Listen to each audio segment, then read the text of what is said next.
Thank you all. We want to welcome you to the class Christ and Culture. We know there are people watching on Zoom, and we've had 88 people viewing on YouTube. So we welcome the people on YouTube there too, and hope you're enjoying it. We have one more week to go, and there's a sign-up sheet. Right here. And have you signed up? Okay, just to make sure everyone signs up. And today we're going to be looking at results 4 and 5. So let's start with a prayer. God, we thank you for the chance to attend this church where these opportunities are offered on Wednesdays and also on Sundays, where we can look at our Christian heritage, look at the Bible, and discern how we are to live within the culture. Bless this time this morning. Amen.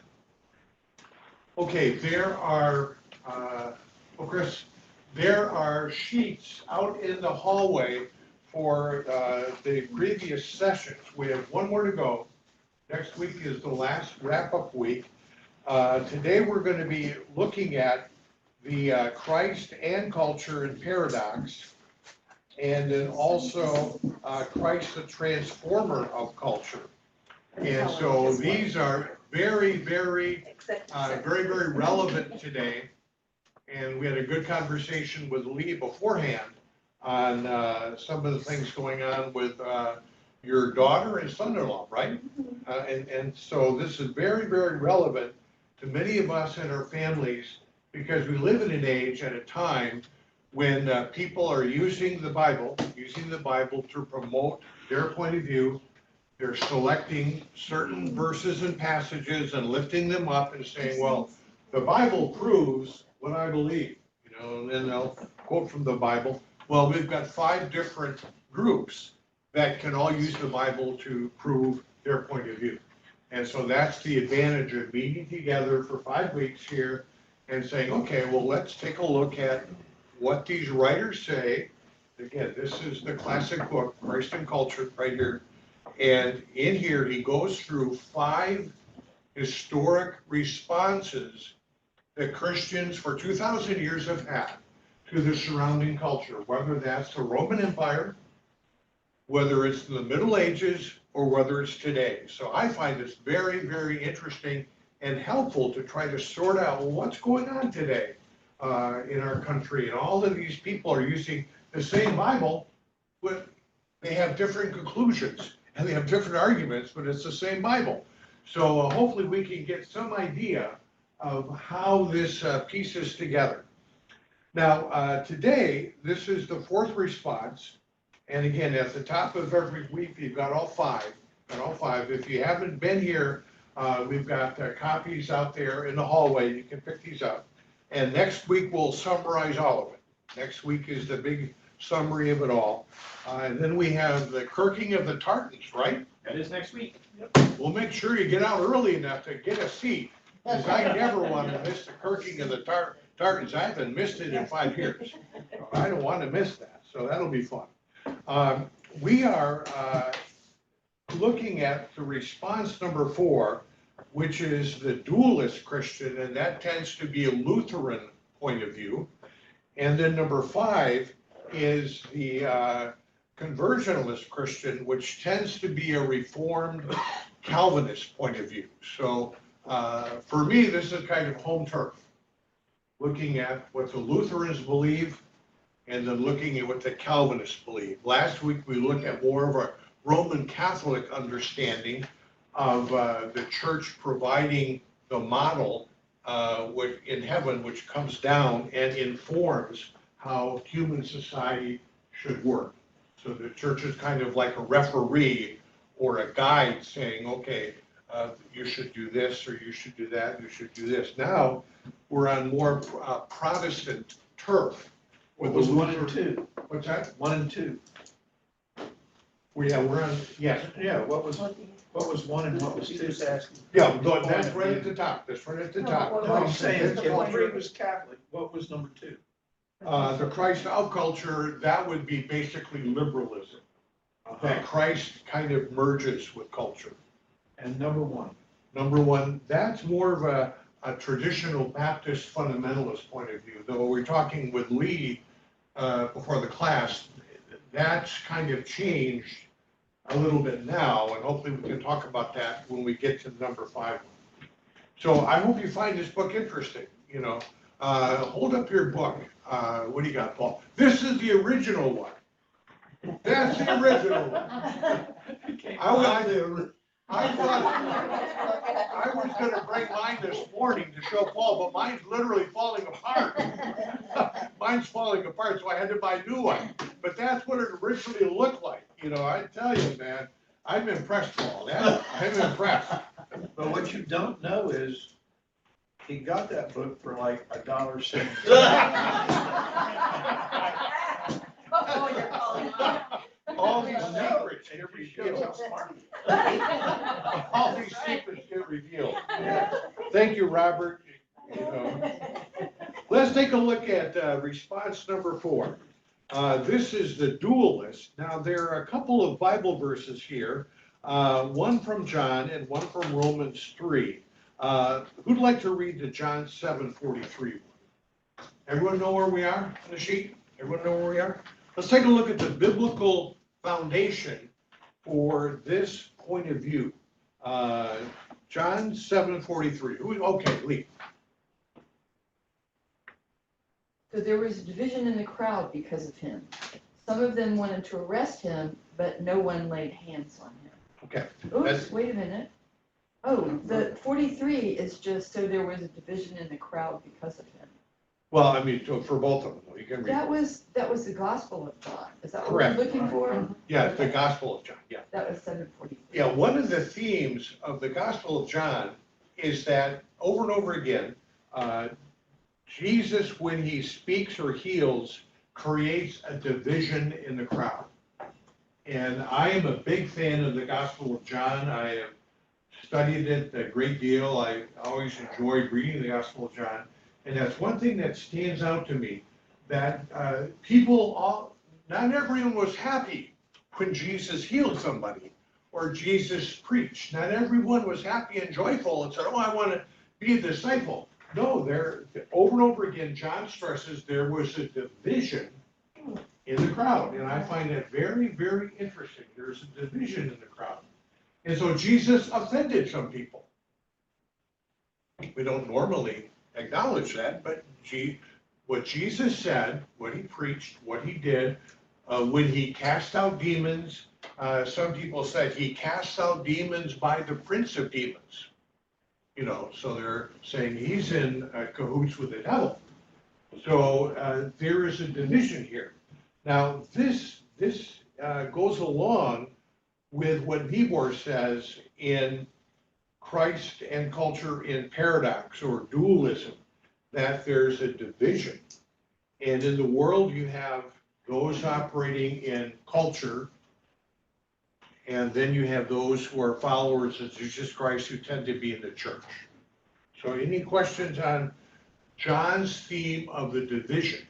And this is often ignored because when people talk about the Gospel of John, they often talk about the theme that God is love, which is true. But there also is the other side of that Jesus creates division. There are some people that just aren't going to like what he says and does. It may threaten them or go against their understanding of the Torah. If he heals on the Sabbath, by golly, he's going to have people standing up and saying, you can't do that, you know. Or if he talks with a Samaritan woman, there are going to be people angry about that. Says, who are you? It's a rabbi. You can't be the Messiah and do that. Okay, let's look at the next one. Martin Luther was a big fan of the book of Romans. And I went through and I picked out this verse, and who'd like to read Romans 3:23 through 24? Okay, yeah. For there is no distinction, since all have sinned and fall short of the glory of God. They are now justified by his grace as a gift through the redemption that is in Christ Jesus. Yeah, here, one of the big themes here is that God restrains sin. God restrains sin. That moving into the second one, there's a Christ and culture and paradox. This is very much traced to Martin Luther in his writings, starting the Lutheran tradition, that you have those involved in culture. We have the arts, the sciences, the government, all of education, all of that in culture. And there's no guarantee that's going to be good. So they're doing their thing. And so the church, which is the good, Luther said, you know, and Niebuhr says over and over again, if you read the chapter, that the church and Christians seek the good in a dualistic setup. And they're the ones that restrain sin, that they try to restrain sin. Now, to me, this doesn't quite hit. So I want to get to hear what Luther says himself. Okay? Who'd like to read Martin Luther? There are two kingdoms. Who wants to read? I'll do it. Yeah, okay. There are two kingdoms, one the kingdom of God, the other the kingdom of the world. God's kingdom is a kingdom of grace and mercy, but the kingdom of the world is a kingdom of wrath and severity. This, to me, very clearly describes this fourth option, the dualism that's there, the paradox, the world's culture, and then Christians gathering in their churches. We had a class, I think, Paul, you taught a class on Bonhoeffer, right? I taught a class on Bonhoeffer a couple of years ago. How many of you have been to a class on Dietrich Bonhoeffer? That's been a big topic here at the church, and I like Dietrich Bonhoeffer. One of the things that Bonhoeffer talks about over and over again is the cost of discipleship. What do you do when the culture becomes demonic? What do you do when an Adolf Hitler takes over the German culture? What do you do if you're someone like Bonhoeffer, who is a very religious family? He's a pastor, he went to seminary, and he starts to understand what the Nazi Germans are doing. In their role, remember, there's a dualism. Those in government have their thing to do, and in Christians, we have our thing to do. So for Bonhoeffer, you know, what are his options? What are Bonhoeffer's options? Anybody? Some of you have read Bonhoeffer, some of you have gone to these Bonhoeffer classes. Bonhoeffer is in this group of the dualists. I think right off the bat, when you use the dualism, that's the problem. Because you use the term paradox. So people look at that, and it's an either or. There's nothing that actually leads you to do something. And I think Bonhoeffer he got in trouble, obviously, because he was with a group, they have a name for the confessing church. Confessional church. But he was in a large church, and they had a lot of, Bonhoeffer's family was really a lot of intellectuals and so forth. They were a smart bunch. And they started walking out, and some of the people left the church. It's this dualistic stuff, you know, what's going to happen. They're looking at, oh, if I do this, I don't know what to do. So his job was to try and convince them what the good is. You're speaking as a good Calvinist. You're in the right church. You're in the right church. That was by accident. For those of you who were in some of Paul's classes and in my class and have read some Bonhoeffer, he makes the famous quote that when you become a Christian, you come to die. It's the cost of discipleship. Wow. The cost of discipleship is death. Okay, that's Bonhoeffer. The cost of discipleship is death. What do you do if you're a German chaplain with the German army in Russia in the Second World War, and you see the atrocities that the German soldiers are committing against the Russian peasants. And you're a German chaplain. What do you do? What do you say? Any thoughts? The same thing that the Russian Orthodox priests are saying about the war in Ukraine. Robert's got it right. Robert's got it right. Well, and Bob, it Yes. came out this week that I think it was the Vatican released this letter they found in the archives that confirms the Pope then knew about the atrocities and did not speak out against Yep. We had a member here that were German, and the wife's father had a church in Germany during the war, and when he wouldn't let Hitler's picture be on the altar, the church closed. He was out of biz. Yeah, you had to put the Nazi flag up too, and the confessing church wouldn't do that, so they were persecuted. Yeah, thanks, Robert, for that. Well, it's interesting when like Paul, I'm a big Bonhoeffer fan, and for Bonhoeffer, the concept of you can change culture isn't really in the Lutheran understanding of things. You know, and we'll get to that in a little bit. It's rather, you're going to you'll be a sacrifice. You are going to say the cost of discipleship is my death. I am simply not going to do what Hitler tells me to do. I know that I'm powerless to change it. Only God can change it. So I accept going to the gallows, which is what Bonhoeffer did. He walked freely to his execution, and he accepted it. And that's why he says in the cost of discipleship, you're going to die if you are a faithful Christian. And so for people like Dietrich Bonhoeffer and other pastors who were in the confessing church, it was really, really difficult having this point of view that if you cede part of German culture to the world, so to speak, that's the world there, the government, the arts, the education, all of that, the military, that's the world. We are the church. We can send encouraging messages to them. We can say, please follow God and all of that. But the idea of saying our goal as the German confessing church is to oust Hitler, that's almost a bridge too far.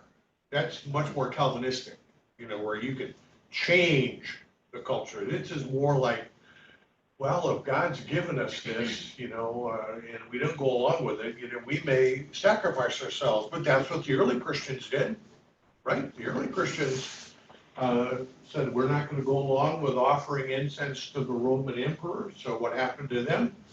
They were sacrificed. What happened to the German confessing pastors that didn't put up the Nazi flags or pictures of Hitler in their churches and lost their job? Remember, the government paid the pastors. So that's a lot of motivation. We're not going to pay you anymore. Okay. So, yeah. To me, one of the features of this book is that the writer, Niebuhr, says some of these distinctions blur a bit. Yep, exactly. For example, if I hear you correctly, you're saying Bonhoeffer didn't want to change the culture. He wanted to sacrifice himself. He participated in a group that tried to assassinate Hitler so that the hope was that if they assassinated him, others would come forward and would change it. So he did try to change the culture. Yeah. Bill brings up a good point that, and if you read Niebhuhr, if you have the book, over and over again, that's what he says. In every chapter, he says these things bleed over and emphasize each other. I'm sure if you would ask Bonhoeffer, would you like to see a different ruler, more democratic than Hitler? He would say yes. Let's do it. But from a Lutheran perspective, it's almost, you know, like Paul dealing with the Roman Empire. You know, can Paul change the policies of the emperor? Probably not. Will Paul, if they say to one of the members of Paul's congregation in Corinth, okay, you offer incense to this image of the emperor, or we're going to throw you to the lions, okay, which is what happened. So for them, is that person thinking, well, if I can get enough votes, we can vote this guy out? You know, that wasn't an option. It was, well, do you sort of give up and give up your faith and offer incense, or do you say, okay, I'm willing to die as a disciple, which the cost of discipleship, Bonhoeffer says, is death. You know, to me, that's a parallel there.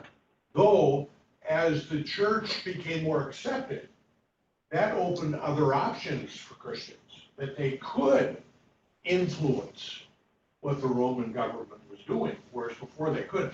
So again, we're painting in broad strokes here, painting in broad strokes, realizing that certainly people like Dietrich Bonhoeffer and others would be supportive of a change of government. But I would say, Bill, your opinion on this, I think Bonhoeffer knew that he probably would be killed, and he accepted that. But he was trying to be part of the assessment. Right. Yeah, he accepted. It was pretty dangerous. Yeah, he was in prison. He accepted the fact that he was in prison. One of the guards tried to free him, and he wouldn't go, which I find amazing. There was a guard that said, "I'll help you escape," and Bonhoeffer said no. He wasn't going to escape, because that would have put other people in danger. And so he would have gotten off, but the friends of the conspiracy, they would have hunted them down. So Bonhoeffer, to me, is worth the effort to read Dietrich Bonhoeffer. And, you know, I'm glad we've had classes on him here at the church, because he has a lot to teach us. He's a tremendous theologian, a tremendous thinker, and literally sacrificed his life. I don't know if I could have done what Bonhoeffer did. I don't think he started out. I think that was, if you be pragmatic about it, in the end, that might be the end result. But Yeah. you always start with, maybe I can change this some way. Yeah. Because he didn't just shut the church. That happened. People got scared too. There was a lot of people that were pretty high in the Nazi operation that went to that particular church. I can't remember the name of it. But, It was a confessing church. Yeah, well, they left. Yeah, yeah, This was, right. And they left Germany. Many went to England. But those are options. But that's another class, yeah. You've got someone there wanting. I was just Yeah, gonna say, yes. I've never heard of this guy until today, but what was pretty interesting to me, that seemed conflicting, maybe not to anyone else, but he was planning an assassination, but I know like one of our commandments is like we shouldn't kill, so I'm like, to me that's conflicting, but maybe to him, he was a bad guy too, you know? Like Hitler was a bad guy. Well, so- yeah, you're right. You know, can you commit murder Like, as a Christian? I don't think I could do it because I'm like, okay, I know Hitler's a bad guy, but if I kill, then I'm in trouble with God.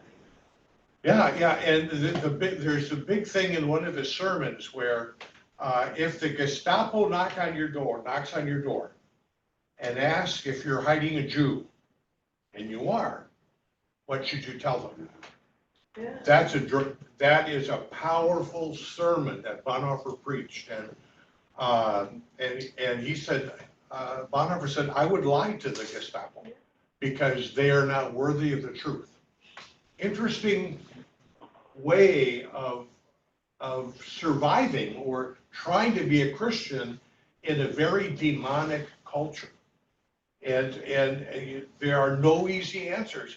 He's in jail, and one of the guards is a sympathizer and says, I can get you out. And Bonhoeffer said, no. They're bombing Berlin. They're bombing the jail. There's sections of the prison that are destroyed, and he has the opportunity to leave. He doesn't take it. He was actually killed right before the war.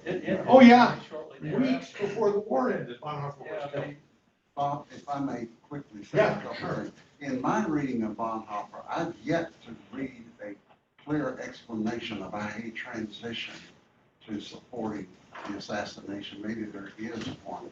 Another quick example of nuances. I was in college and seminary in the mid-60s.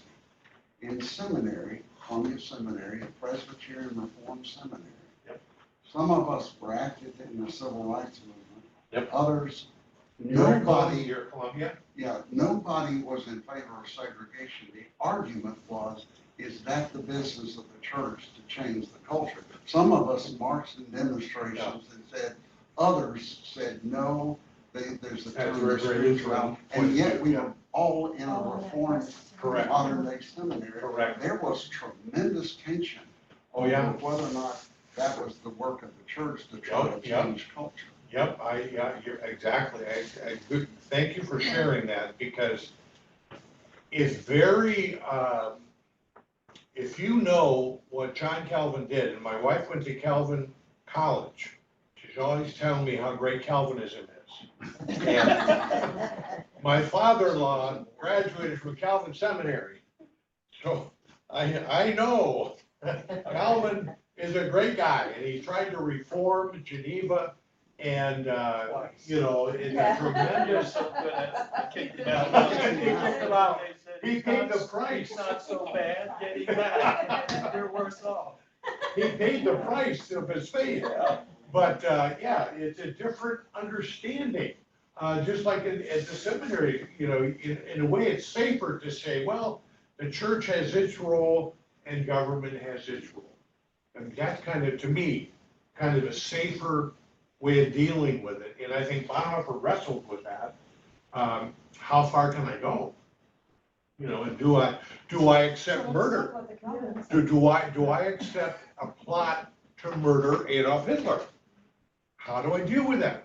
And then in the sermon I mentioned, how do I deal with the Gestapo looking for Jews in my neighborhood? How do I deal with that? You know, and, you know, if I lie to the Gestapo, I'm breaking one of the 10 Commandments. But he said, I would lie to them. Now, those are choices that believers had to make in the 1940s in Germany. And, you know, and I'm not going to condemn any of that. I'm just saying, wow, that's what they had to live through. That's what they had to live through. Well, let's take a look at the fifth one, because that's the one that is the Presbyterian perspective. This is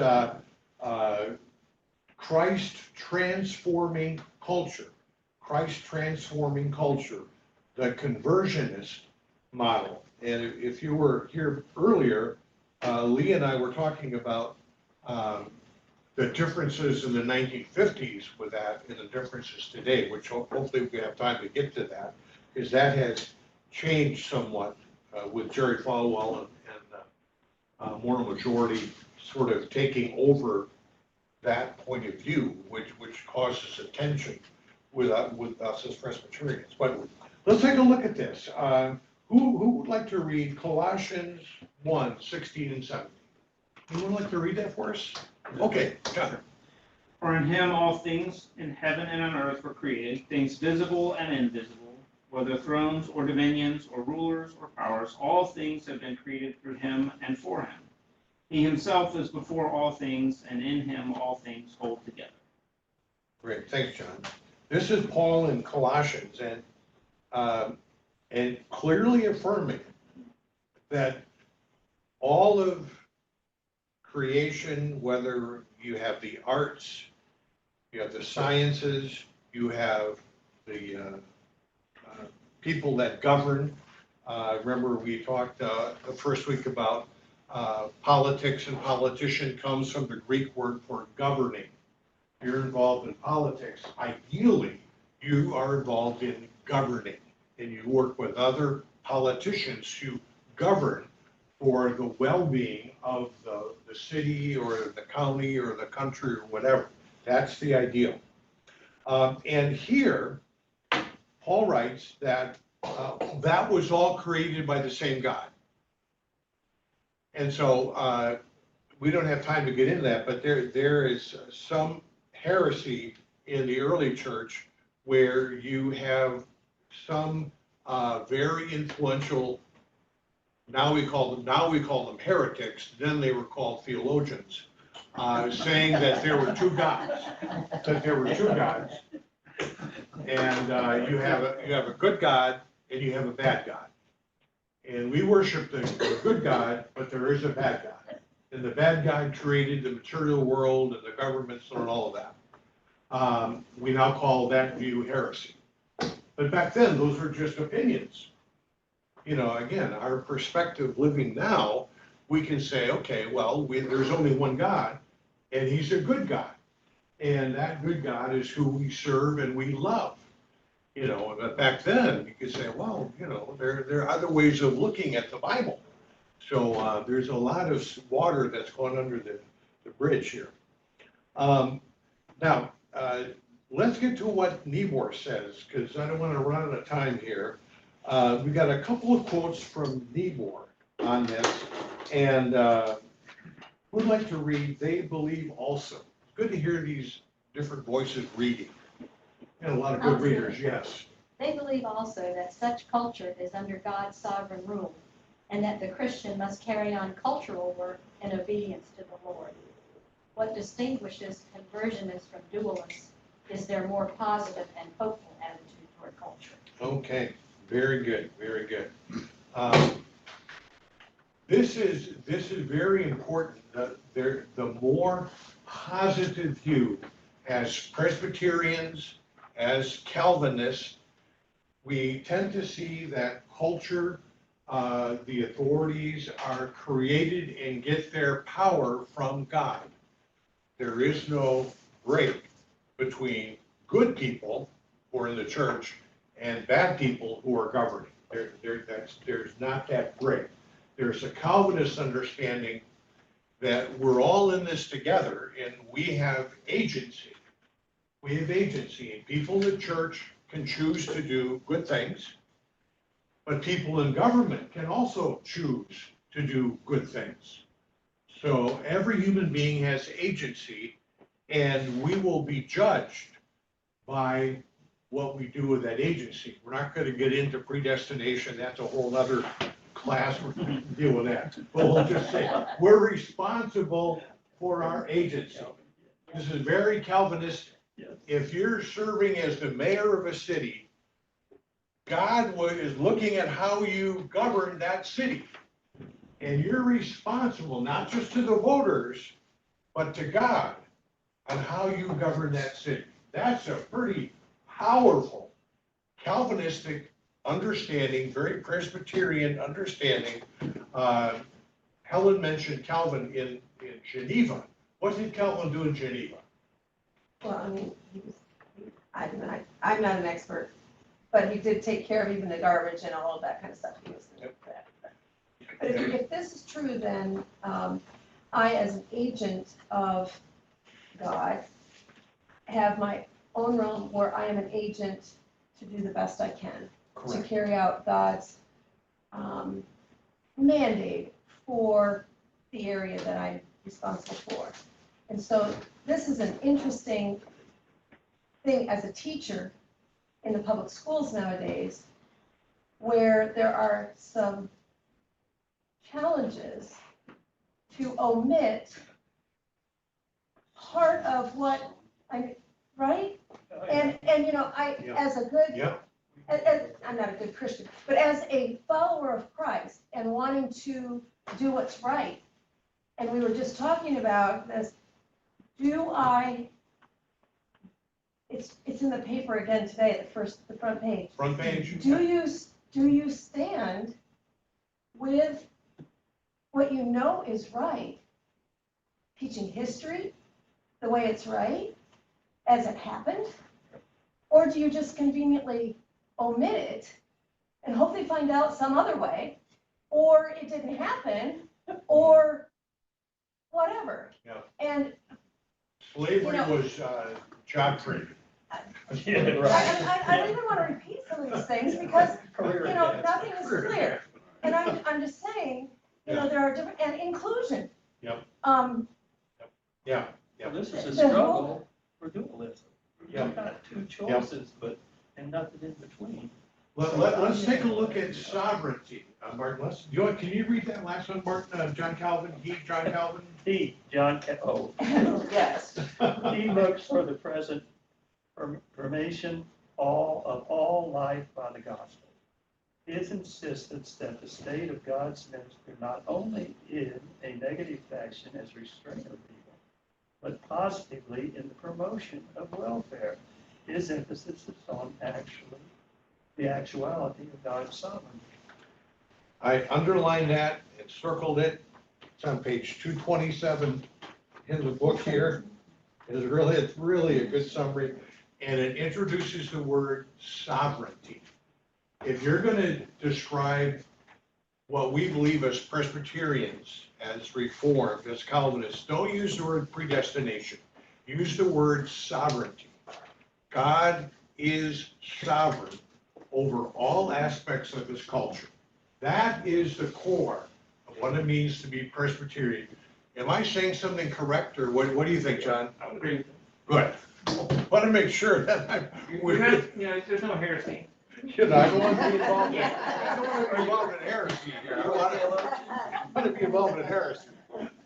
But to me, I think sometimes I grew up in the Dutch Reformed Church, and I thought so much on predestination and election. Then they got to seminary, and they started studying the Bible more deeply, and I thought, wait a minute.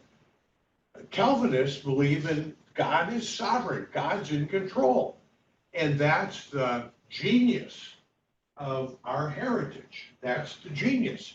That God is the one in charge of government, science, the arts, churches, religious organizations, all of that. And I just think that is so powerful an insight that I'm just amazed at it. I want to read, John Calvin wrote a commentary on every book of the Bible except one. Guess which one he didn't write? Revelation. Okay. Helen knows, she sure be saying. The book of Revelation, he couldn't understand it. So. And then PCPC asked me to teach the class on Revelation. Unfortunately, we had only 45 minutes. Fortunately, only about 10 people showed up. So. John Calvin doesn't understand. But this I like this here. This is in his commentary in the Psalms. This is what Calvin writes in English here. The whole world is a theater for the display of the divine goodness, wisdom, justice, and power of God. I just think that is brilliant. It amazes me that the insights that John Calvin had in Geneva, Switzerland, looking at all of the conflict in Europe at that time between the Protestants and the Catholics and all of that, to have the insight from the Bible that, yeah, the Bible affirms the sovereignty of God. And under that sovereignty, God has given me agency as his son or daughter. That's powerful. That can literally change the world. That attitude can change the world. And a lot of the people who came to the United States as pilgrims had that understanding that we were agents, and rightly or wrongly, but in the New World, we were going to create that new society. You look at the history of Rhode Island, Massachusetts, Pennsylvania. Sure, they made mistakes, but they had that idea that God controlled everything, and God called me to be his daughter or son, to use my agency in trying to promote his kingdom. Want to add anything, John? I just don't want to leave anything out, you know. So that's interesting. That really gives each of us a real purpose, more than just Oh, yeah. being and living Yeah. here, though. And a responsibility. Yeah. like that, So you yes. say in a agency response. gives you. And what I would add Yeah, is no. that more and more I'm attracted to the idea that the whole universe is interconnected. All of life is interconnected. That's part of the problem that I have with this critical race controversy, is if something that happened back then doesn't now, there's some evidence that Yeah. stress can be biologically embedded in Generation, one's DNA. generation, Right. generational, yeah. And people are probably tired of hearing my enthusiasm for the book of James. What I like is it's apparently written later in the first century. And to me, he says, argue about theology all you want to. You believe in God, great. So does the devil believe in God. What I'm concerned about is what you actually do. Yeah. The most powerful statement of faith you make is how you live your life. And N.T. Wright is a modern scholar who makes much of that phrase in the Lord's Prayer. Your kingdom come on earth as it is in heaven. It's I not will be about done. living until you go to heaven. It's about God's kingdom coming on earth. And at the end of each day of creation, what did God say? It is good. Yep. Is, is our church's involvement in Hope an example of this? Of transforming What do you culture. What do you think? Are we I think using it is. agency? Okay, so can you just, that was interesting. I wanted to be there that Monday night for Hope. What is Hope again? It's I couldn't, I was at my school class until 6:30. There's another meeting tonight. Oh, at tonight? 7:00. Okay, in 6:30. Yeah, 6:30 here at the 6:30. church. Oh, Lee, you 6:30. didn't give your speech. No, that's okay. Okay, Hillsborough Organization for Progress and Equality. Okay. And you can tell everybody, Lee, what it is. It's a nonpartisan grassroots organization that's comprised of faith communities, congregations across Hillsborough County. So it's kind of a cross section of faith communities, and it is devoted to doing justice or seeking justice in the local community. And there are 3 main initiatives over several years. We can change it. So we start with a listening session. There was one last week, and so there'll be another one tonight to survey what are the major concerns of people in Hillsborough County. And then they take out of that like 3 main areas that we're going to work on. And if I may add, Go ahead. we live in Pinellas County where it's fast, faith and action are Yes, strength that's- together. One of the characteristics that speaks to your question is we go directly to the decision makers, the elected and appointed officials. We are directly trying to change the culture by going to the people who have the capacity to make decisions that will change the culture. No, I so want to it's say one pass more them? thing, this is a plug, and it's not a heavy lift. We do that by showing up in numbers, and it's like, 4 times a year. If you become a network member as of this church, then you just commit to showing up those 4 times. And what we do, and you do this too, in Pinellas, we have a Nehemiah action, and we bring an ask to decision makers. And we say, and they look and see 2,000 people, and they say, okay, I'll do that. Yeah, Votes, right, right. right. So That's so what it's Tender not a Warrior heavy doing lift. in Kent County. Well, Yeah. but there's, you don't know of anything like that. Pasco, I Well- don't know. I There's- think Pasco has something. I'm mixing it. I'm sorry, Mary Beth was talking. So what was your point? You were gonna talk about hope. Well, and my point was that I think this is a good example of us trying to change the culture, using our agency. Yeah. To promote, Good. to The common promote the good. good. The common good. Right, exactly. And the 3 areas that we're involved with in Hillsborough County are mental health, criminal justice, and care for creation. No, Mary, It's in the mental health. the preamble to the Constitution says that our government was formed to promote the general welfare. It's in the preamble to the Constitution, so it's not just biblical. It's part of the heritage that the founding fathers drew upon, much of it coming from Western Europe. But to say, what is the purpose of the government we're going to establish for the Constitution? To promote the general welfare. It's right in the Constitution. So just a comment on that. And we, the people, Yeah. are responsible. And we are holding According our to the local Constitution, yeah. officials Or, accountable. and Calvin. So, but, so come tonight. Just a quick story. Well, I'm trying to before- get back to the Yeah. book. Sorry. My first church was Trinity Reformed Church in Grand Rapids, Michigan, just a couple blocks from the Ford paint and varnish factory where Jerry Ford worked for his uncle before he became a congressman on the west side of Grand Rapids. And we became very active in Bread for the World. Our church did, Bread for the World.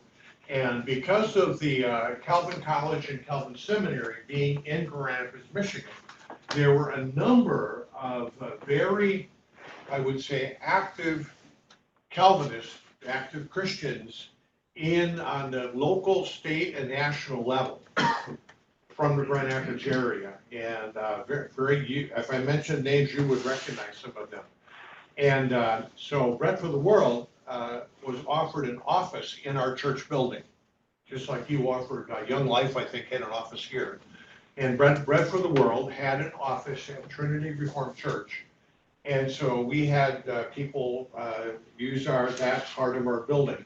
And we had various conferences here. And once we had our local congressman come to speak in the church fellowship hall to a large number of not just members of our church, but in the community, Congressman Hal Sawyer. And that was in the newspaper with photographs and everything. And then we had our senator come, Senator Carl Levin come. And again, it was in the newspaper with photographs and everyone got a chance to shake hands with them and blah, blah, blah. And some members of our session got really angry with that. And for me, as a Calvinist, I think, well, that's part of what we do is promote the general welfare. We promote the common good. If we find a way to feed people, I think that's promoting the common good. And if you have people that can say, well, I support this bill that will feed the hungry, great, I think that's great. But boy, did we have some angry people on our session, and they yelled at me. So how in the world, I looked at the newspaper and there's a picture of our church and by golly, those politicians are in the newspaper in our church and blah, blah, blah. And I don't know if Helen remembers that. But yeah, not everybody understands our Reformed Calvinist perspective, I think, in a correct way. That's my opinion. It's my opinion. Other people can disagree with me. But I think, just like you were talking about in the 1960s when you were saying we need to be concerned about segregation. And people go, don't talk about it, don't talk about it, you know. Same thing happened at our church in Grand Rapids when we started to talk about feeding the hungry and bringing in the political leaders. Actually, the congressmen and the senators coming in and catching flack for that. You know, me catching flack for that. And it's not pleasant, but hey, it is what it is. If you believe something, you should be prepared to stand up for what you believe and be willing to take flack for it. I just think that's part of leadership. We're running out of time here, and I just want to encourage you. Some of you are new. For some of you, this is your first time here. This is great. Next week is our final week, and I hope you have all of the handouts because we tried to summarize the book in these 4 handouts. Hopefully you've got them all. Next week, we're going to wrap it all up. We're going to see, okay, what do we learn from what Niebhuhr says? And we didn't even get to what Lee and I talked about. Well, maybe, hopefully, we can talk about that next week. The article that David Brooks has in the Atlantic. on why there's so much violence in our politics today. So hopefully we can touch on that a little bit next week. But I encourage you to come next week as we wrap it up, and then in 2 weeks, we're gonna have a really interesting class on the lectionary. Now Sarah's gonna do that, right? Correct. Yeah, that's gonna be interesting. I will be in Washington as my son gets married in Washington State, and I'm praying that the national parks don't close down with the shutdown of the government, because we have plans to hike in the national parks. And I'm thinking, no, government shut down, please, I want to go to the national parks in Washington. And every year now, government shut I down. know. Yeah. Okay, all right, okay. Bill, can you say a closing prayer for us? Sure. Lord our God, you are from everlasting to everlasting. You love us with an everlasting love. Though we fracture your image in each of us and in society, grant us wisdom, grant us courage for the living of these days. To your honor and glory, Father, Son, and Holy Spirit. Amen. Thank you. Well, I hope to see you next week as we wrap it all up.